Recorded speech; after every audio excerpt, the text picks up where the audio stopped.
Hi friends, ఇప్పుడు చూస్తున్నారు XL100 bike. దీనికి వచ్చేసి మనం కిక్కర్ స్ప్రింగ్ వచ్చేసి కొత్తది వేస్తున్నాము. చూడొచ్చు, స్ప్రింగ్ అయితే బాగానే ఉంది, పాతది కానీ కొత్తది వేస్తున్నాం. ఎందుకంటే ఇంజన్ ఓపెన్ చేసాం కదా, కంపల్సరీ కొత్తది అయితే వేసుకోవాలి. ఇది ఎప్పుడంటే అప్పుడు కట్ అయిపోతుంటాయి ఎక్కువగా. అందుకని చెప్పేసి ఇంజన్ ఓపెన్ చేసినప్పుడు వేసుకుంటే మనకు బాగుంటుంది.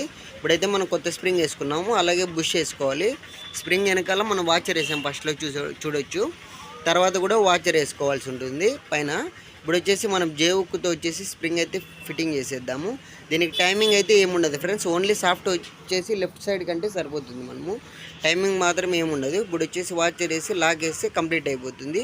చాలా సింపుల్ ఈ XL100కి మాత్రము. పైనుంచి కూడా వేసుకోవచ్చు, ఇంజిన్ ఓపెన్ చేసినప్పుడే అవసరం లేదు మనకి. పైన కూడా కిక్కర్ ఓపెన్ చేసి జస్ట్ వేసుకోవచ్చు. ఇప్పుడైతే కంప్లీట్ అయితే అయిపోయింది, లాక్ ఫిట్టింగ్ చేసుకున్నాము. కిక్కర్ వేసి మనం చెక్ చేద్దాము. ఓకే, వర్కింగ్ అయిపోయింది అంతే, నో టైమింగ్. ఇది